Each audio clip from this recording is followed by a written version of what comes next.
1947 में इंडिया को आजादी मिली। एक नए युग की शुरुआत हुई। यह युग था स्वतंत्रता और आत्मनिर्भरता का। देश ने डेमोक्रेसी अपनाया, एक ऐसा सिस्टम जो एंशिएंट सोशल फैब्रिक के लिए बिल्कुल नया था। यह एक बड़ा बदलाव था। इस शिफ्ट से थोड़ी एंजाइटी फैल गई, खासकर ब्राह्मण कम्युनिटी में। वे इस बदलाव को लेकर चिंतित थे। वो हायरार्किकल सोसाइटी के आदी थे, जहां वो सबसे ऊपर थे, तो इगैलिटेरियन सिस्टम का आइडिया उनको थोड़ा अनसेटलिंग लगा। यह उनके लिए एक नई चुनौती थी। क्या उनका ट्रेडिशनल स्टेटस बरकरार रहेगा? यह सवाल उनके मन में बार बार उठता था। क्या इस न्यू सिस्टम में उनकी आवाज दब जाएगी? यह एक और बड़ी चिंता थी। ब्राह्मण लीडर्स, स्कॉलर्स, थिंकर्स सब इन अनसर्टेनिटीज से जूझ रहे थे। वे अपने भविष्य को लेकर असमंजस में थे।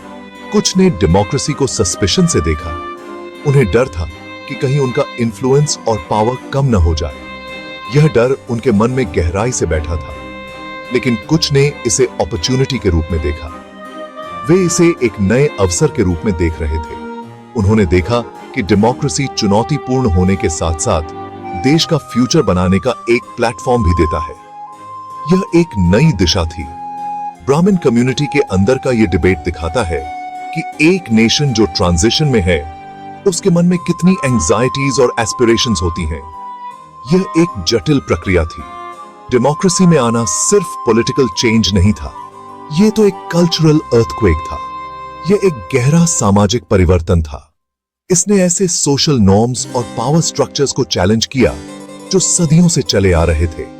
यह एक बड़ा बदलाव था।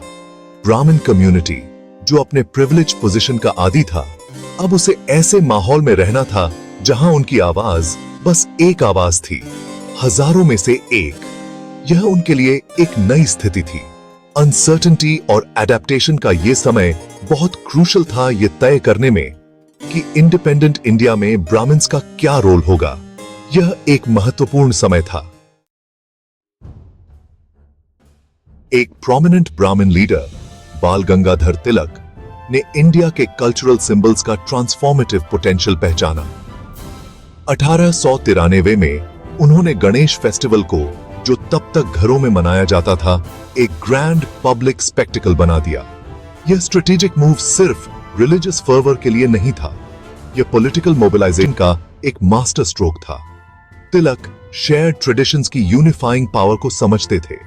गणेश चतुर्थी को पब्लिक इवेंट बनाकर वो लोगों को एक साथ लाए, कास्ट और क्लास की दीवारों को तोड़ते हुए। यह फेस्टिवल नेशनलिस्ट सेंटिमेंट्स का प्लेटफॉर्म बन गया, जहां देशभक्ति गीत, भाषण और नाटक सेलिब्रेशंस का हिस्सा बन गए। रिलीजन और पॉलिटिक्स का यह क्लेवर फ्यूजन जनता के साथ गहराई से रेजोनेट किया, उन्हें ब्रिटिश रूल के खिलाफ भड़काया।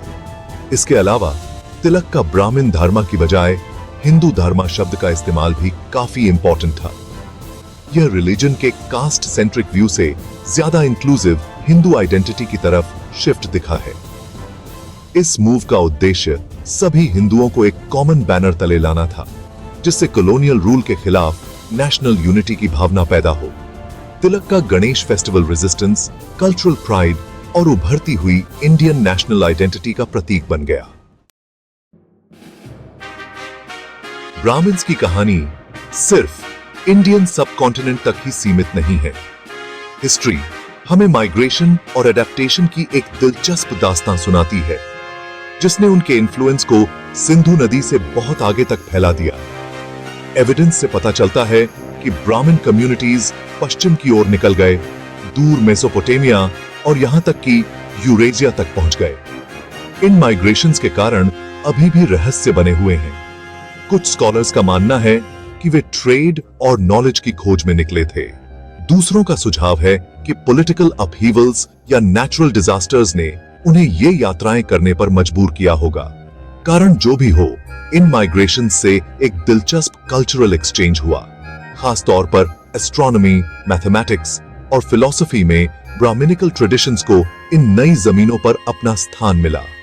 उनके नॉलेज को अपनाया गया और ढाला गया, जिससे इन एंशिएंट सिविलाइजेशंस के इंटेलेक्चुअल लैंडस्केप पर असर पड़ा। भारत से ब्राह्मण्स का निकलना उनकी अडेप्टेबिलिटी और उनके इंटेलेक्चुअल ट्रेडिशंस के फार रीचिंग इंपैक्ट का प्रमाण है। Section 4. Megasthenes Lens, a glimpse into ancient Brahmin life. Greek ethnographer Megasthenes अपनी प्रसिद्ध कृति इंडिका में मौर्यन एरा के दौरान ब्राह्मण्स के जीवन के बारे में महत्वपूर्ण जानकारी देते हैं। उनकी ऑब्जर्वेशंस हमें उस समय के समाज की जटिलताओं को समझने में मदद करती हैं।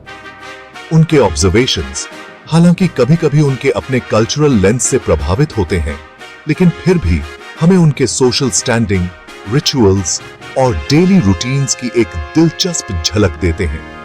यह हमें उस समय के ब्राह्मण्स के जीवन के विभिन्न पहलुओं को समझने का अवसर प्रदान करता है। मेगास्थीन्स ब्राह्मण आयतन पर बताते हैं, जिनका उनकी विजडम और पायरी के लिए सम्मान किया जाता था। वे समाज में एक महत्वपूर्ण भूमिका निभाते थे और उनके विचारों का व्यापक प्रभाव था। वह उनकी कठोर शिक्षा, वेदास पर उनकी महारत और राजाओं और सम्राटों के सलाहकार के रूप में उनकी भूमिका का विस्तार से वर्णन करते हैं। यह दर्शाता है कि वे न केवल धार्मिक बल्कि राजनीतिक जीवन में भी महत्वपूर्ण थे। वह उनकी सरल जीवन शैली, मटेरियल पोजेशन से उनके मोह की कमी और स्पिरिचुअल परस्यूट्स के प्रति उनके समर्पण को भी नोट करते हैं। यह उनके जीवन के आध्यात्मिक और नैतिक पहलुओं को उजागर करता है। हालांकि हो सकता है कि मेगास्थीन्स का अकाउंट पूरी तरह बायसेस से मुक्त न हो, लेकिन फिर भी यह हमें एंशिएंट ब्राह्मण्स के जीवन की एक महत्वपूर्ण ग्लिम्स देता है। यह हमें उनके जीवन के विभिन्न पहलुओं को समझने में मदद करता है। उनका काम उनके इंटेलेक्चुअल प्रोवेस, उनके सोशल इन्फ्लुएंस और स्ट्रिक्ट मॉरल कोड के प्रति उनके पालन पर प्रकाश डालता है। ऐसे तत्व जो आज भी ब्राह्मण्स के बारे में लोगों की धारणाओं को आकार देते हैं। यह हमें उनके जीवन के नैतिक और बौद्धिक पहलुओं को समझने में मदद करता है। Section 5. Ashoka's rise, Brahmins' decline, a paradigm shift. तीसरी शताब्दी। ईसा पूर्व में सम्राट अशोक का शासन भारतीय इतिहास में एक टर्निंग पॉइंट था। उनका बुद्धिज्म में धर्मांतरण और उसके बाद इसके सिद्धांतों का प्रचार प्रसार रिलीजियस लैंडस्केप पर बहुत गहरा प्रभाव डाला, जिससे ब्राह्मण्स के प्रभाव में गिरावट आई। अपने पूरे साम्राज्य में स्तंभों और चट्टानों पर खुदे हुए अशोक के शिलालेखों ने अहिंसा, करुणा और सहिष्णुता का समर्थन किया। ये सिद्धांत, जो बुद्धिस्ट फिलॉसफी के केंद्र में है, वैदिक रिचुअल्स और एनिमल सैक्रिफाइसेस, जो अक्सर ब्राह्मणिकल प्रैक्टिसेस से जुड़े होते थे, उनके बिल्कुल विपरीत थे। अशोक के पेट्रोनेज से बुद्धिज्म को व्यापक रूप से अपनाया गया, जिसने ब्राह्मणिज्म के डोमिनेंस को चुनौती दी। हालांकि ब्राह्मणिकल इन्फ्लुएंस में गिरावट का मतलब यह नहीं है कि उनकी प्रासंगिकता पूरी तरह समाप्त हो गई थी। ब्राह्मणिकल ट्रेडिशंस स्थानीय स्तर पर, खासकर ग्रामीण इलाकों में फलते फूलते रहे। फिर भी अशोक के शासन ने रिलीजियस लैंडस्केप में एक महत्वपूर्ण बदलाव को चिह्नित किया, जिससे एक अधिक प्लुरलिस्टिक सोसाइटी का रास्ता खुला। Section 6. Pushyamitra Shunga, The Rise of a King. Pushyamitra Shunga की कहानी एम्बिशन, इंट्रीग और ब्राह्मणिकल पावर के पुनरुत्थान की कहानी है। यह एक ऐसे व्यक्ति की कहानी है जिसने अपने सपनों को साकार करने के लिए हर संभव प्रयास किया। मौर्यन आर्मी के कमांडर इन चीफ के रूप में पुष्यमित्र के पास बहुत ज्यादा पावर था, लेकिन वो इससे भी बड़ी महत्वाकांक्षाएं रखते थे।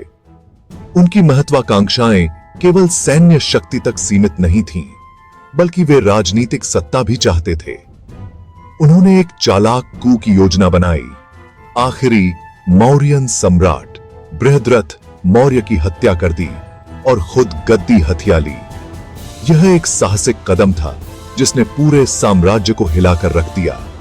रेजिसाइड के इस कार्य ने पूरे साम्राज्य को हिला दिया। यह एक ऐसा क्षण था जिसने इतिहास की दिशा बदल दी। पुष्यमित्र, एक ब्राह्मण, ने स्थापित व्यवस्था को तोड़ दिया था, मौर्यन डायनेस्टी का अंत कर दिया और उसकी जगह शुंगा डायनेस्टी की स्थापना की। यह एक नई शुरुआत थी, जो पुराने साम्राज्य के अंत के साथ आई। उनके राज्यारोहण ने ब्राह्मणिकल इन्फ्लुएंस को फिर से जीवित कर दिया, जो अशोक के शासनकाल के दौरान कमजोर हो गया था। यह एक महत्वपूर्ण बदलाव था जिसने धार्मिक और सांस्कृतिक परिदृश्य को बदल दिया। पुष्यमित्र का शासनकाल वैदिक ट्रेडिशंस की वापसी और ब्राह्मणिकल स्कॉलरशिप के पेट्रोनेज द्वारा चिह्नित था। उन्होंने प्राचीन परंपराओं को पुनर्जीवित करने में महत्वपूर्ण भूमिका निभाई। उन्हें वैदिक सैक्रिफाइसेस के प्रदर्शन को फिर से जीवित करने और एंशिएंट स्क्रिप्चर्स के अध्ययन का समर्थन करने का श्रेय दिया जाता है। यह उनके शासनकाल की एक महत्वपूर्ण उपलब्धि थी। उनका शासन, हालांकि उनके राज्यारोहण के तरीके के कारण विवादों में घिरा रहा, लेकिन यह भारतीय इतिहास में एक महत्वपूर्ण क्षण है जो पावर डायनामिक्स के साइक्लिकल नेचर और ब्राह्मणिकल ट्रेडिशंस के स्थायी प्रभाव को उजागर करता है। यह एक ऐसा समय था जिसने आने वाले युगों के लिए एक मिसाल कायम की।